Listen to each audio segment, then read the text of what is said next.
I'm hoping the Big Ten has to modify their system for us. Probably like getting grade 10 sandpaper rubbed on your face every day. I mean, we say it all the time, whether, there's two types of turds. You're a sinker or you're a floater, but you're still a turd, right? I mean, we are about players and players playing the plays and not necessarily the plays. Welcome to the Varsity Club podcast. My name is Derek Peterson. This week, I am very excited. I do not have him on enough. I am honored, really, to be joined by you could call him the foremost Husker historian here in this Nebraska media market. You could call him literally a living legend when it comes to storytelling, just Nebraska info in general. Mike Babcock, hello. Thank you for coming on the podcast. How are you? I'm doing fine, Derek. Thanks for the kind introduction. I think basically I'm old, and I like to say that if you get old enough history, there's nobody around to refute you. So age is a benefit for me there, certainly. So has there ever been a time where you've just made up something and tried to see if people would go along with it? No, I have never done that. But I'll tell you, one of the interesting things I've found in dealing with historical matters, even things that have been written at a certain time about the history of, say, Nebraska athletics, are inaccurate. And I'll give you an example. This is my favorite example because it's a very respectable short history of Nebraska football. It's called 50 Years of Football. It was written in 1940 by Frederick Ware, who was the sports editor of the Omaha World Herald. Definitely a legend, Frederick Ware. And in the history that he wrote, he indicated that the coach at Iowa, the University of Iowa, T.U. Lyman, he said, had helped prepare the Nebraska team to play Iowa in 1891. It's the first time those schools played. And that was in his history, and it was carried down through official records and so forth. And I got to looking at that one day, and I thought, that's really interesting, but logistically, how could that happen? So I went back and I picked up a history of Iowa football, and I'm reading it, and it turns out that T.U. Lyman played football and then coached at Iowa College, which was not the University of Iowa, which was, in fact, in those early years, Iowa's big rival. And Iowa College, I believe it was in Grinnell, had beaten Iowa the two previous years.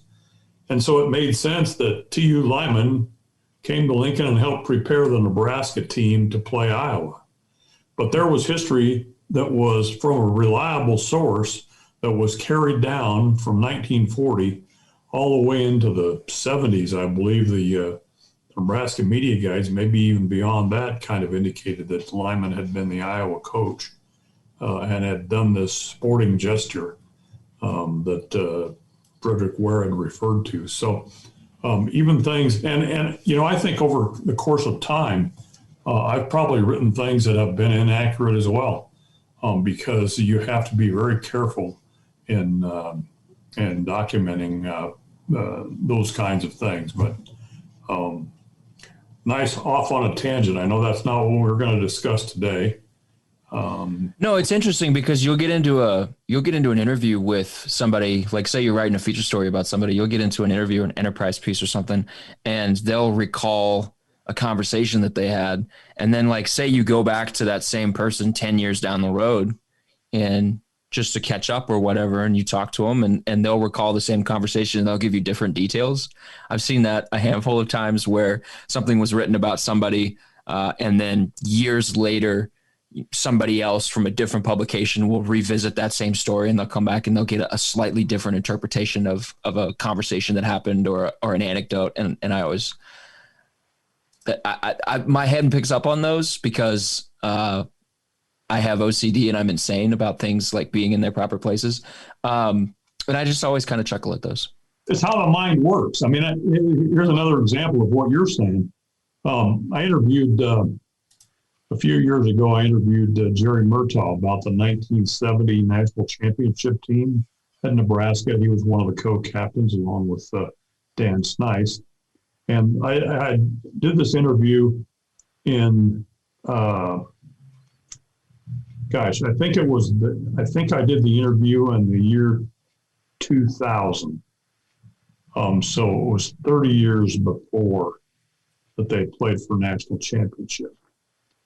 And Murtaugh said, that President Nixon, Richard Nixon, who came to Lincoln to present a championship trophy to the Huskers, said Nixon was so rude that he wouldn't even shake hands with me, Jerry Murtaugh. And I'm looking back through photographs from the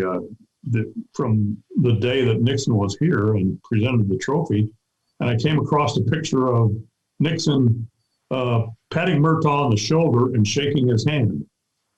Okay, so Jerry didn't remember that had happened. I mean, his memory had changed what had happened there, but in fact, the picture showed that it had happened. That he said Nixon wouldn't even shake my hand. He was rude to that point, but the fact is he wasn't. They're both smiling and they're shaking hands. So your mind plays tricks on you, and as time passes, I think you forget things or you remember them differently.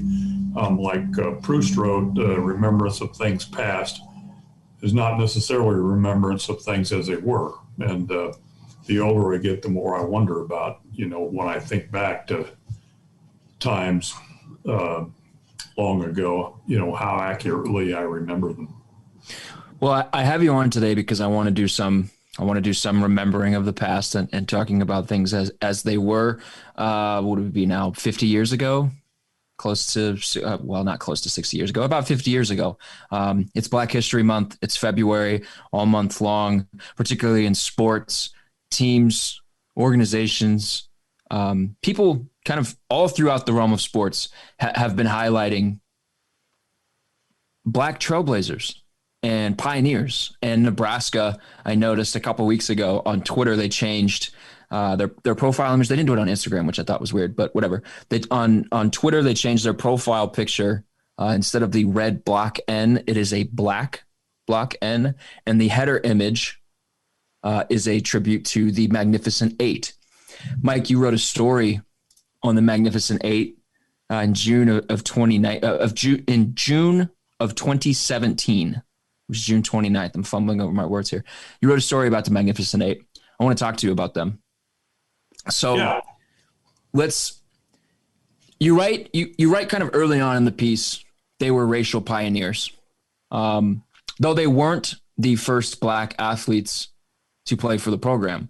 Later on, we hear from one of the Magnificent Eight, Jim Brown, and he's talking about Peony Park in Omaha, an amusement park that didn't allow Black men and women to use the pool until Brown was already at Nebraska. You quote him saying, "As far as I'm concerned, you could burn it," being the park, down.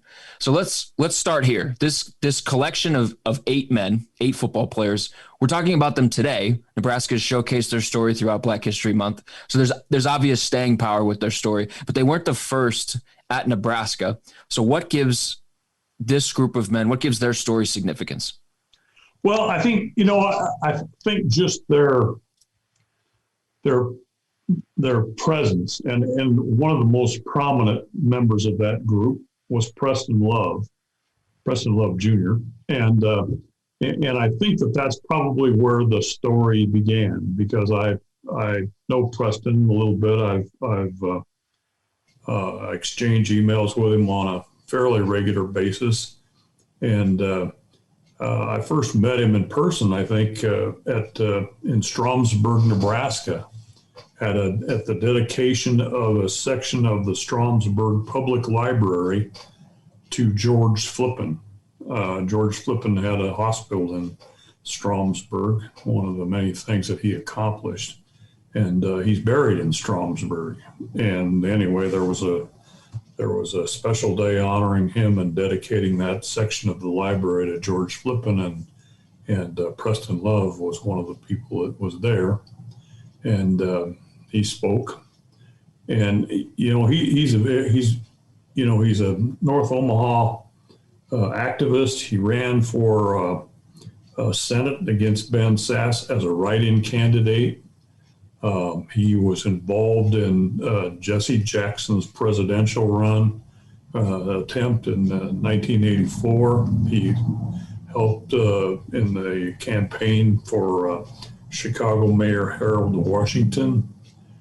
He's just a very active individual in black rights, and he's an Omaha Tech grad. Omaha Tech no longer exists, but I think that the kind of personalities probably had something to do with that perception of the Magnificent Eight. And I think he's the one, probably, as near as anybody could recollect, he was the one that gave him the nickname the Magnificent Eight, which was a play off of the movie, 1960, I think, released somewhere in there, the Magnificent Seven.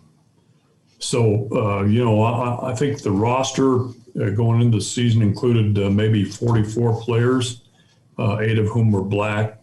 There's a distinguished picture of them with Bob Devaney, those 8. And I think, again, the profile, the emphasis, because I believe that the previous season in 1963, there might have been more black players on the team, even than that.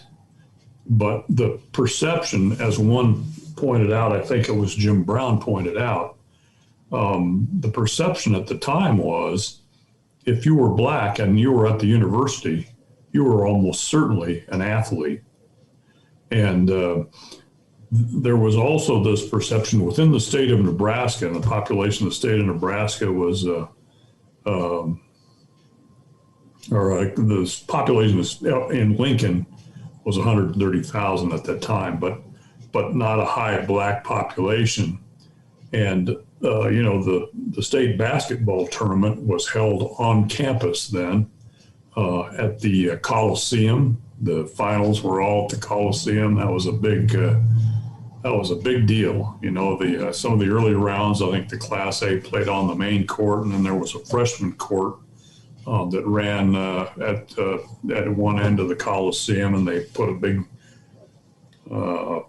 partition. Really, it wasn't a solid partition. It was just like a curtain that separated the two, and they played a smaller class game over there, so there could be 2 games going there, and then they played some of the other games at one point at Pershing Auditorium. But the big thing was to play the championship round at the Coliseum. And when people would come in from these smaller towns, Jim Brown said that, it was a curiosity to see these black student athletes on campus because they had never seen black people in their communities. And at the time, if you watched television, you didn't see very many series shows that included any black characters. And it was regarded as they were almost like a novelty, that people didn't know how to react to them. And again, the perception was, and with some accuracy, that most of them would have been athletes. Not everyone, though. That's the thing. So, they were seeing these things, and these 8 gentlemen were all successful afterwards. And I just think their presence kind of emphasized where things were at. It's not like anything was solved in the mid-'60s. I remember in the student yearbook, the Cornhusker, I think 1971, I was thumbing through that, looking for some stuff about that would have covered the 1970 team. But I found a section in there, and I don't even think it was in the sports part of the yearbook, in which a handful of black Husker players on the team were interviewed about what it was like to be black and be on the football team in Nebraska. And one of the answers, Johnny Rogers said, the experience was fine, except that, there wasn't much of a social life available to the black student athlete. Another one who asked not to be identified, so it was an identified player, said he felt like the black players had to play twice as hard as the white players in order to get on the field. And if you look at the 1970 national championship team, for example, most of the black players on that team were either starters or they were so far down the depth chart you couldn't find their name.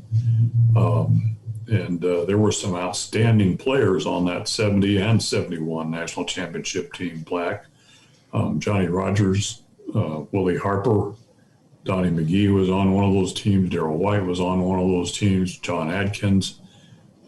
They played prominent roles, but it hadn't been resolved by the 70s. I mean, and you look at the national championships in the late 90s under Tom Osmer. Obviously, lots of black players contributed, and by that point, Nebraska was playing black quarterbacks. Obviously, Tommy Frazier had a significant impact on two of those national championships under Tom Osmer. And Nebraska really didn't have a regular black quarterback until Turner Gill in the early 80s. You talked to some of them. You've got quotes in this piece. I'm gonna read a quote now from Willie Pascal.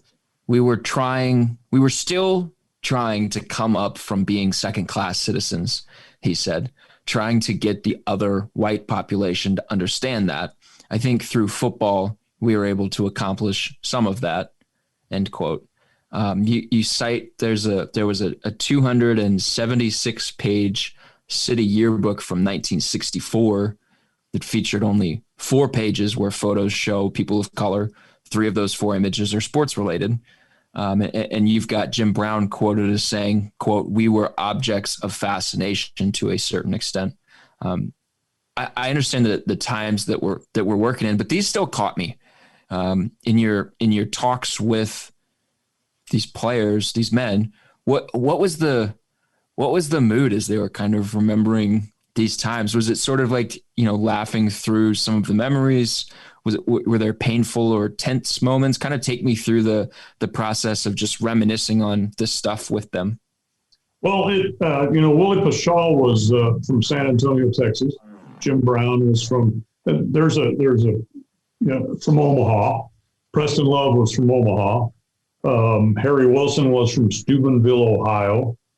Langston Coleman was from Washington, D.C., one of the earliest walk-ons at Nebraska. Ted Backer was from Washington, Pennsylvania. Tony Jeter from Wharton, West Virginia. Freeman White was from Detroit. I mean, these guys were from all over.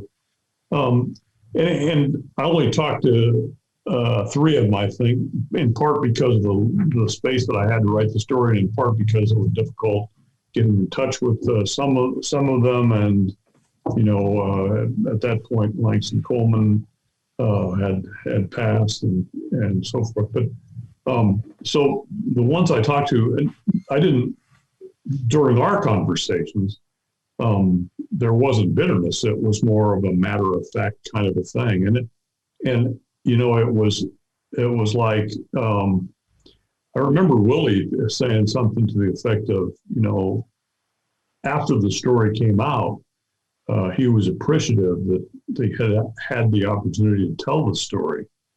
I'm not sure that the pain that might have been there, that they would have necessarily shared with me when they told these stories. And maybe that's why I had difficulty getting a hold of some of them. Maybe they didn't want to talk to me. I've encountered that in some situations. But no, I thought that the storytelling was very direct and detailed. And again, we're talking about remembrance of things past. But I talked to each of them more than once, and for me, it was just an enjoyable opportunity to to allow them to tell a story in whatever way they wanted. I mean, Willie had his high school had been integrated not all that long, I believe, and yet, even though it was integrated, there weren't many people of color there at his high school. He was a military son of his father was in the military, and after he committed, I think this is in the story, but after he committed to Nebraska, it was New Mexico State, I think, came calling, or New Mexico, one of them, and had an offense that was comparable to what he ran in high school. I mean, he would have preferred to go there, but his parents both said, "No, you've made a commitment to Nebraska. We follow through on our commitments. We don't back out. So you're going there. That's where you committed." So he said that he followed up on it, and once he got here, he knew he couldn't leave because the same pressure or whatever expectation from his family would have said, "No, you're not leaving. You're going to stick it out. You're going to do what you said you were going to do."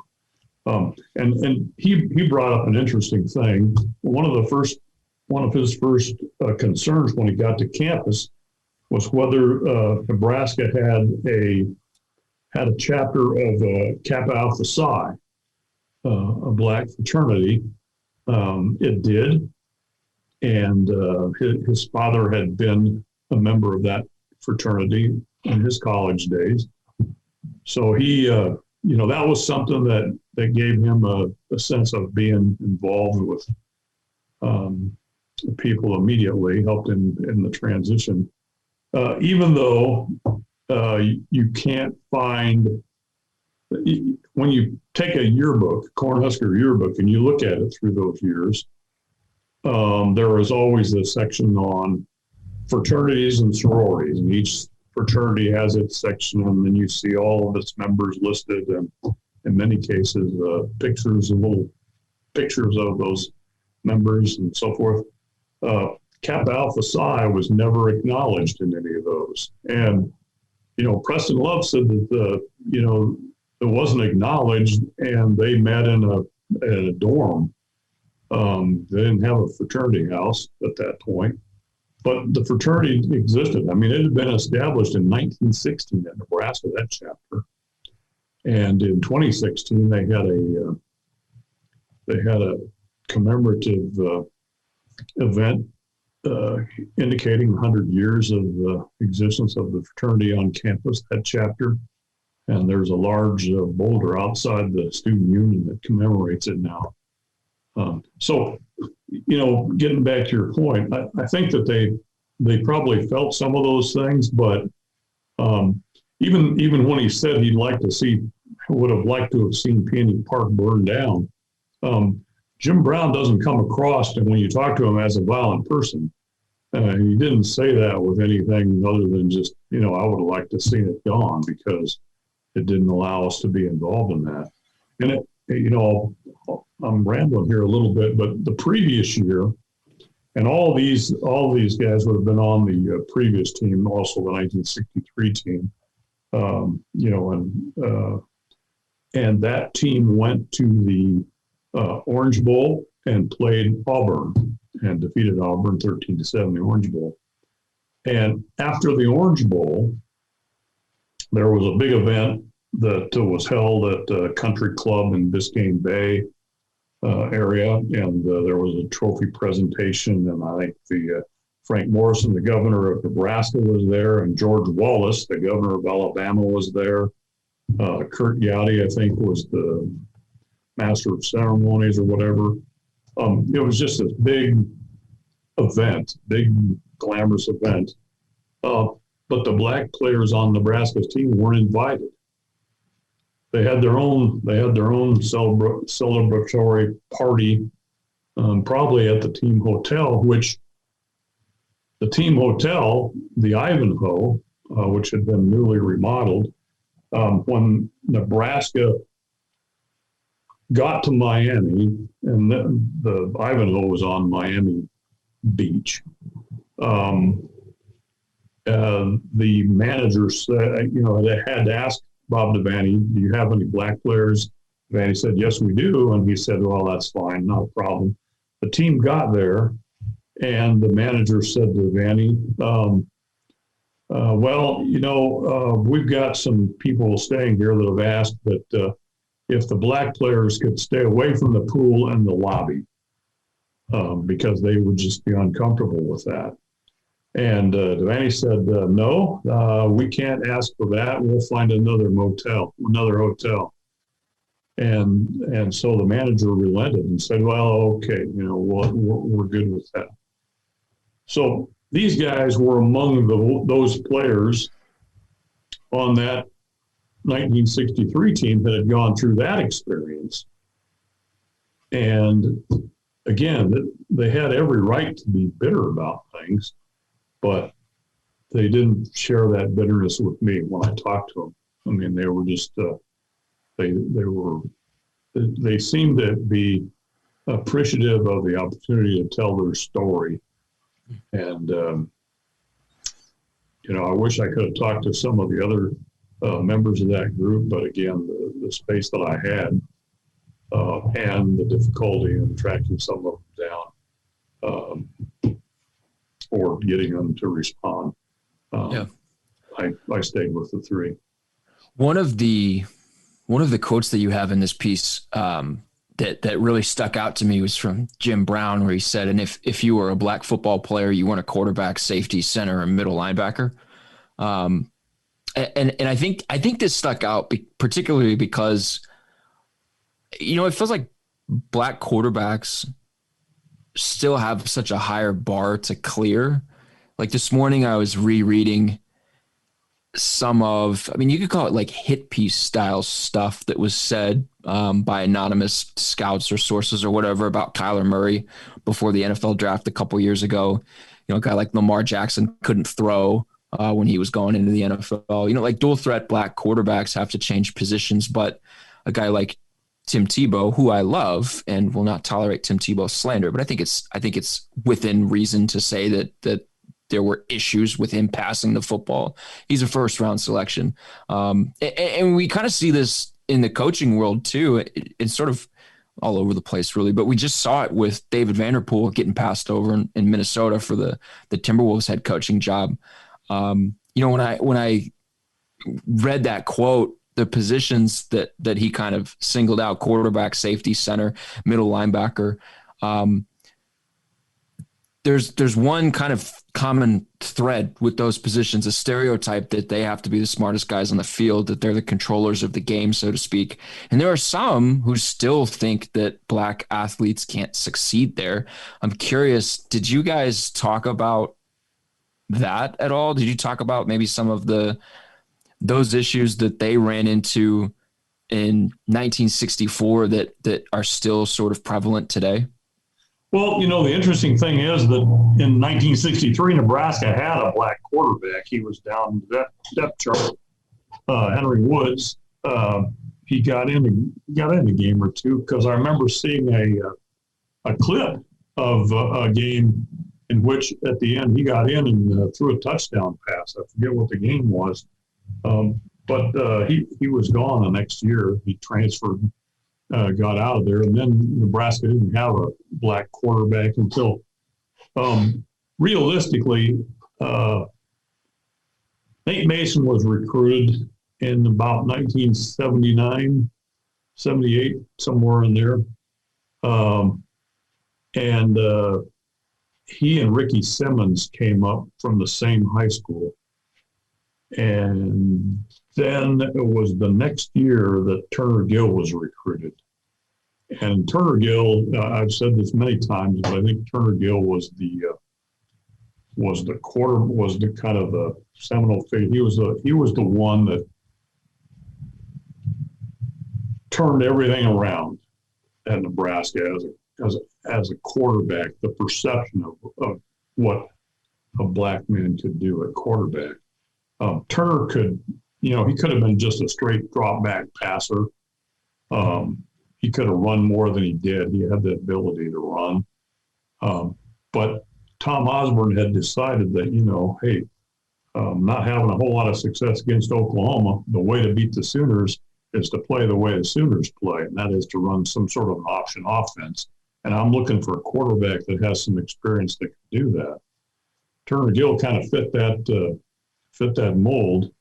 And, the thing that I remember, it came down to Nebraska and Oklahoma on which school was going to get Turner Gill.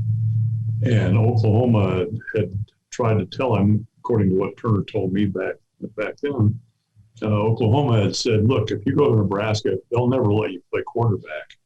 They'll move you to defensive back. He believed Osborne. He came to Nebraska. As I said, he set the standard, I think, for option quarterbacks. It was all progression from there. And you saw it in guys like Steve Taylor. Jerry Godowski, 1 year that he ran the option was a remarkable season that he had. Steve Taylor, as I said, was a 3-year starter. Saw some action as a true freshman. He was an important figure in that development. All of this leading up to Tommy Frazier and what Frazier was able to do with the option offense. But it wasn't an easy thing. I mean, we're talking about the 80s before it gets going at Nebraska, the development of that option quarterback. And, Eric Crouch ran the option, won the Heisman Trophy. Scott Frost was the first Nebraska quarterback to have 1,000 yards rushing and 1,000 yards passing the same season. And, the guy that followed Eric Crouch, Jamal Lord, often gets dismissed.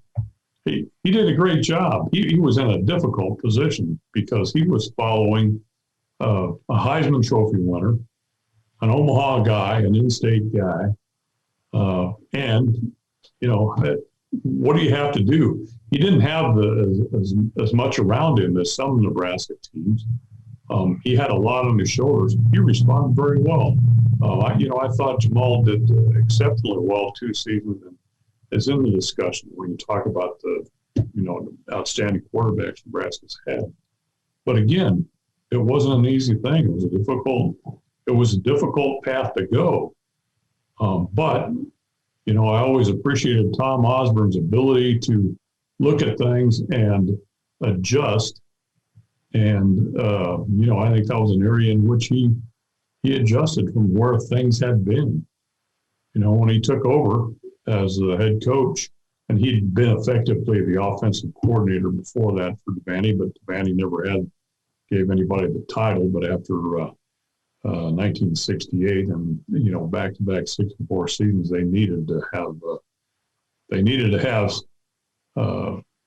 some change and in the offense. And then so he basically turned it over to Tom, and Tom started working with the spread. And then, Tom was a receivers coach, so his focus was more of a passing related kind of a thing. And his first 2 quarterbacks when he was head coach, most prominent ones were David Humm, who was a great passer, and Vince Ferragamo, who transferred to California and was a great passer. And so he had to make some adjustments. But part of that adjustment was a matter of race and the willingness to play a black man at quarterback. You talked about space with this, and you kind of constrained a little bit with what you could report and what you could write, just based off of, every journalist has gone through that, just space. In talking with these guys, was there a story or an anecdote or something that maybe you wanted to include that got left on the cutting room floor? What's something that you found interesting in talking with them that didn't get necessarily included in your piece? Well, I think the anecdotal stuff was pretty much as I saw it. I'd have to go back and look at my notes now, but Preston Love is a great storyteller. His story is again, I grew up in Nebraska.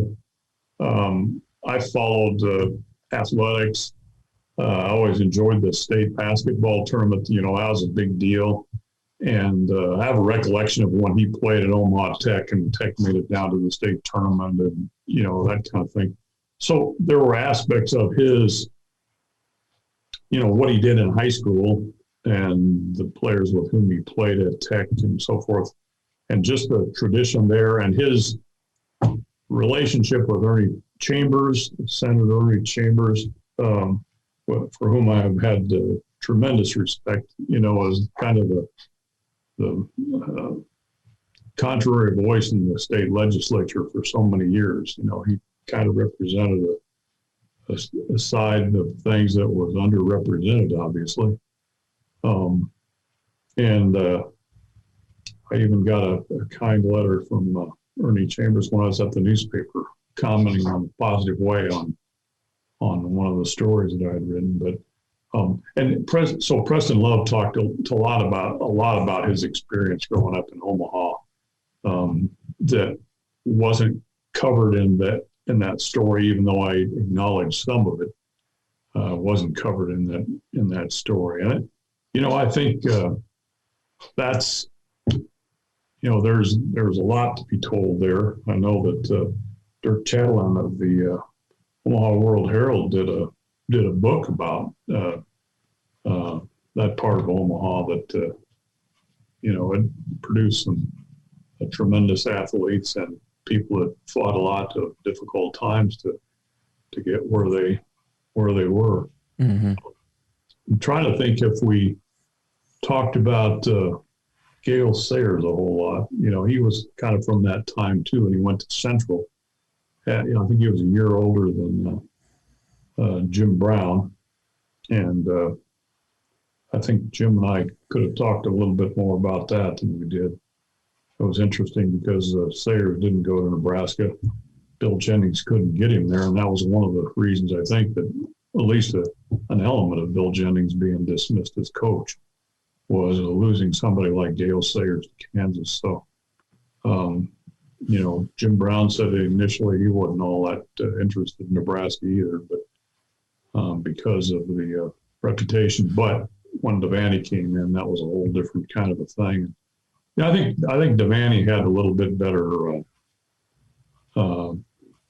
ability to deal with the black players. He came from Saginaw, Michigan. Bob was kind of a rabble-rouser in his youth, I guess, and he was a boxer. And I don't know. I think he just related a little bit better to the black players, and you know, he brought in probably more. I'm trying to think. You know, Jennings had some black players, and actually Jennings' recruiting class was the one that helped Devaney get things turned around right away. You know, Devaney, when he got here, said, "Hey, the players that we got here are pretty good. You know what? They need to be. The coaching needs to change a little bit, and the facility needed upgrade." That was one of the things. But you know, Willie Pashal was here before Devaney got here. He'd been recruited already, and he was a freshman in 1961. So, yeah, I don't think there were specific stories that come to mind. I'm sure that if I look through my notes, there were things that I would have liked to have included. And particularly, again, Preston Love's a great storyteller. So I'm sure that he could have filled out the story on his own. Yeah, you have him quoted as saying that 8 black players was a big number. Yeah. The full quote, that was a very large number. It speaks to what was going on in big-time college football or college ball. 8 on a team, that was hot stuff.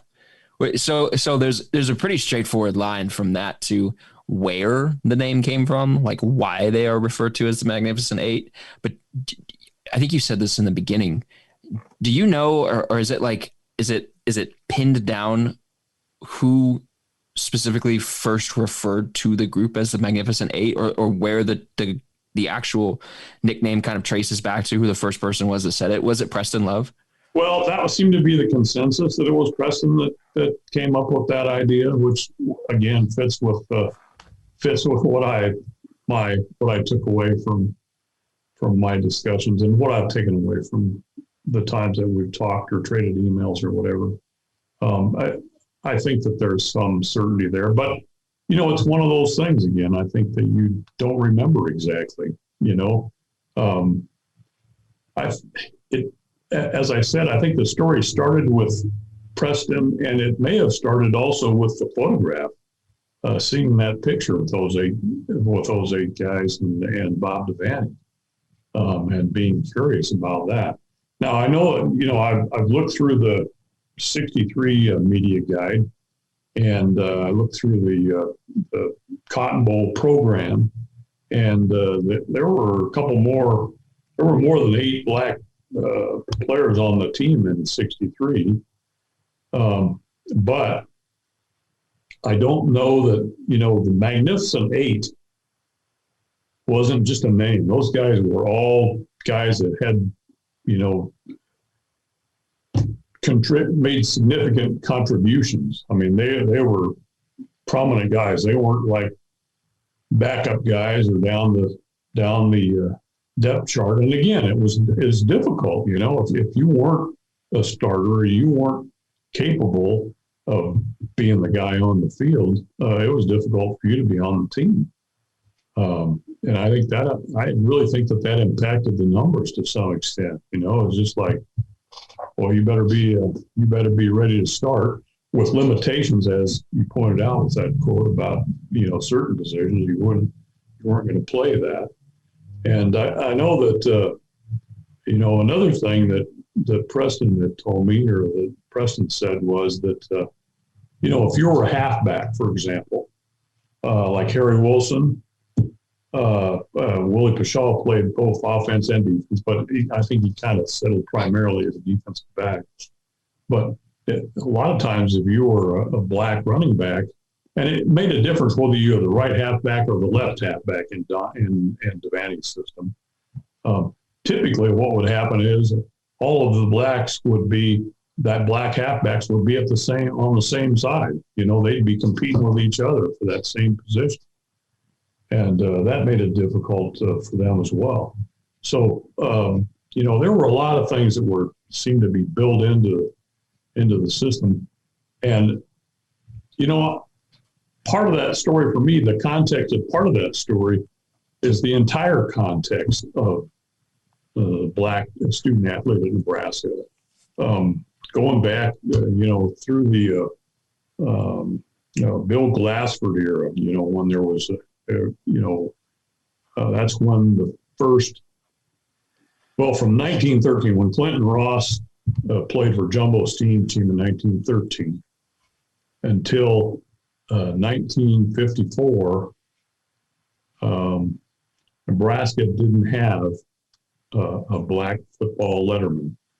There was one, as near as I can tell, there was one black football player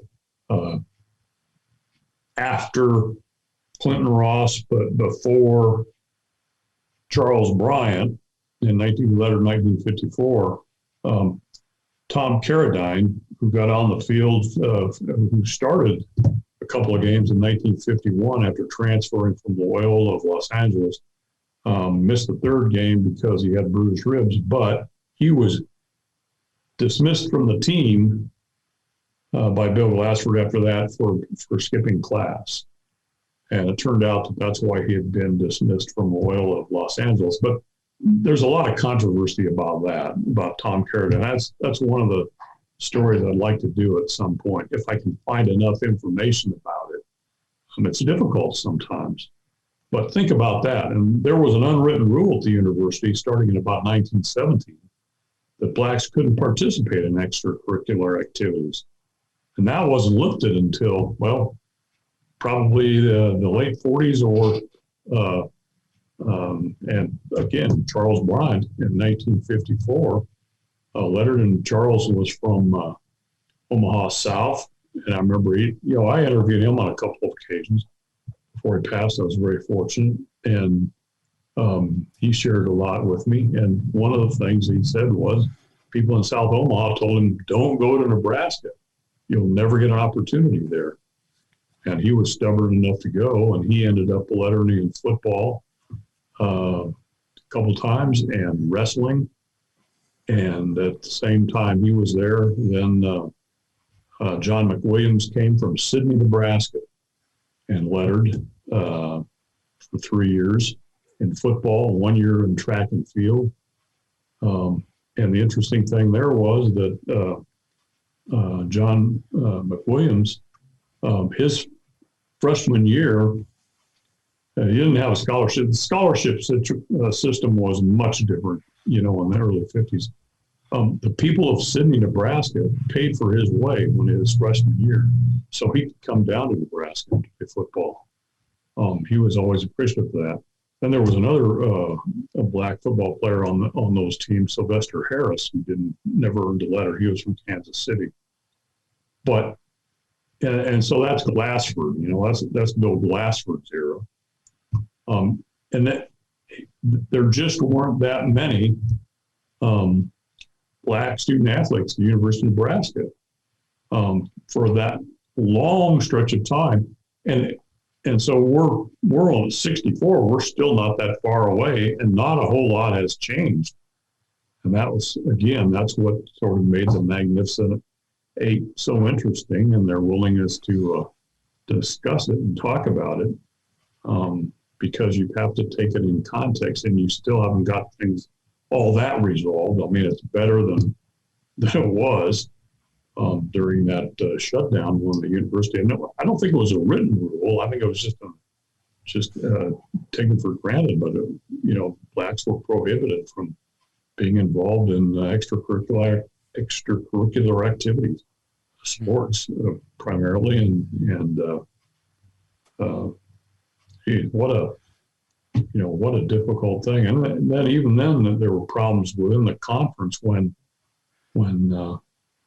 Nebraska did return, did allow that to happen. There was still some, I don't want to say, there were still problems.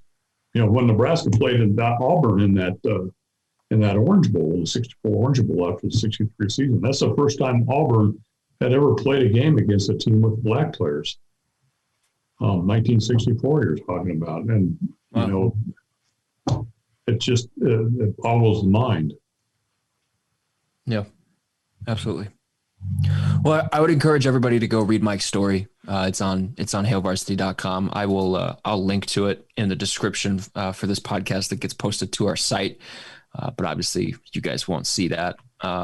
If you are getting this podcast from like iTunes or Spotify or Google Play or whatever, it's simply called The Magnificent Eight on hailvarsity.com. I would encourage everybody to go read it. Mike's a wonderful storyteller. Mike, it's always a joy to just sit and listen to you share stories and talk about this program's history. So thank you for doing that. I appreciate you coming on the podcast. I'll let you get back to your day.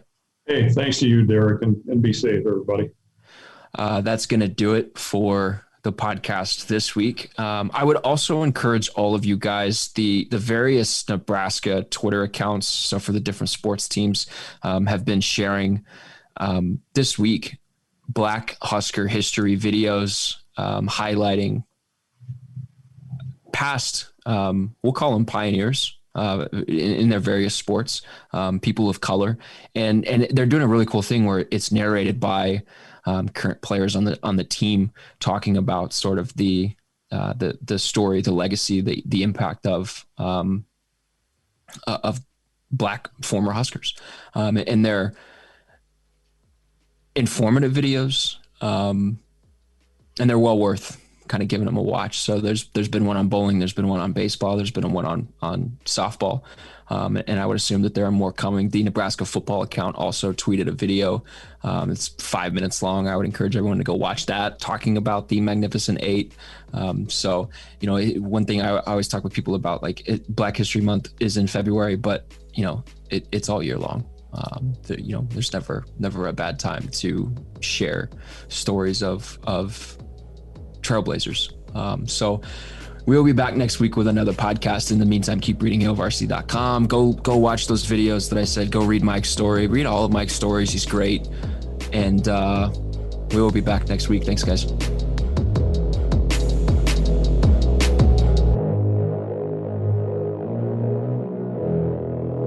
a Hurrdat Media Production.